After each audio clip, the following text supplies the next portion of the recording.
Hi everyone, I'm Ashley. I'm the owner of the small business Crochet Companions, and typically I am talking about crochet, but today I'm going to talk about crocheting and something a little bit different that I haven't really revealed to you guys on my channel just yet.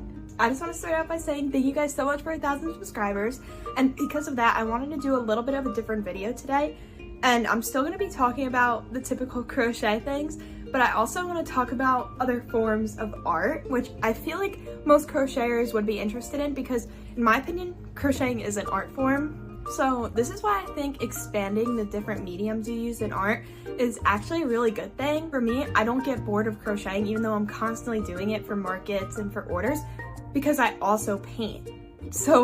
And then when I paint, I don't get bored of it because I know that I could always just switch over to crocheting. One of the main mediums that I use is oil paint. And this is one of my biggest paintings by far. It's a pickle painting and it's a smiley pickle. And this is what it looks like up close. And it actually qualified for like this state teen arts competition. And I feel like that just goes to show that you could be good at multiple different mediums. Like obviously Crochet Companions has been super successful, but also my painting journey has been successful as well. Even though oil painting and crocheting may seem really different from each other, I feel like they're actually super similar. And even though some people may think they're not the best artists or the best at painting, if you could crochet, I feel like you have the patience to oil paint as well. I mean, even if you want to try acrylic, you could, but for me, oil requires so much more patience because the paint takes a long time to dry. And you're focusing on like smaller details and like the little details in the piece. Like in the pickle painting, all the little indents in the pickle, I had to focus on each one individually. So it took a long time. Just like a crochet piece might take a long time because you're focusing on the number of stitches you do and what type of stitches you do. In my opinion, crocheting and like oil painting or just any form of art really allows like one person's mind to relax a lot, and it's like I don't know, it's not an easy hobby, but it's something that doesn't require tons and tons of time and focus. I mean, obviously you could spend a lot of time on either one of those mediums, but they don't require as much focus and like take breaks. I think it's honestly better to know how to do multiple different forms of art. Even something like sculpting, like with ceramics, could also be a fun hobby to do instead of crocheting or oil painting, acrylic painting, whatever, because everything is a little bit different from each other. So I feel like just expanding what type of art you make could be beneficial to you in the long run for all of your different art forms because you learn different skills and you can apply them to different things. Like with oil painting, I learned about like paying attention to minor details. So then with crocheting, I'm paying attention to the certain stitches, where to place the eyes, where to place the mouth and the cheeks or whatever. Like you have to be patient and be precise.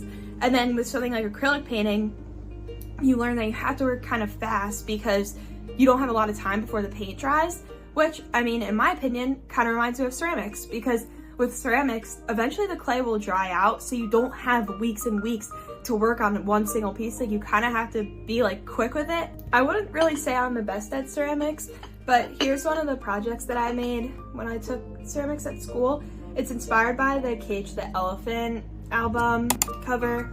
I forget which album it is, but this is what it looks like. It's obviously not perfect, but it's another form of art that I also like to enjoy. And I feel like when one person's good at one form of art, they usually could do other ones. Like I feel like, I mean, obviously you find what you're best at. Like I know I'm best at oil painting, but I still really love crocheting and I really love ceramics and acrylic painting and everything else. Also, within each art form, there's a different, like almost niche that you usually find that you're the best at.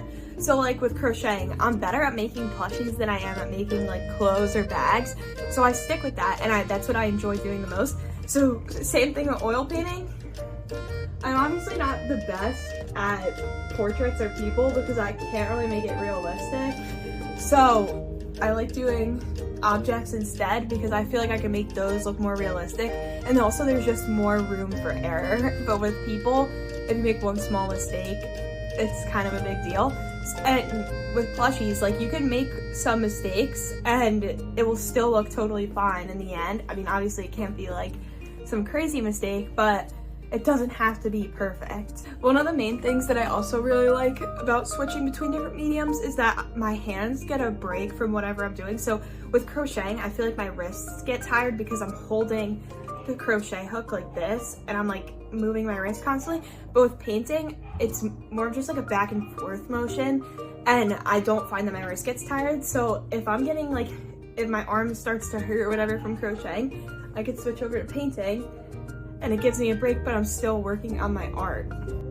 I know this video was kind of short today, and I know it was a little bit all over the place, but I really just wanted to talk about the different forms of art and like how I don't just focus on crochet, even though that's what my business is about. Like, I even incorporate painting into my crochet because when people order online, I give them a little portrait. I can include like a picture, but I give them a little portrait of like what the piece that they bought. So I feel like I like to incorporate my different styles into my business. But anyway, I hope you guys enjoyed, and I'll definitely be making a ton more crochet videos, but I just wanted to switch things up today for my 1,000 subscriber like special. If you're wondering about any of the types of yarns that I use for my crochet projects, I have a video about it right here. And I just want to thank you guys so much for all the support, and please subscribe down below if you want to see new videos from me, probably once or twice a week. Mostly going to be every Tuesday and Thursday. Thank you, bye.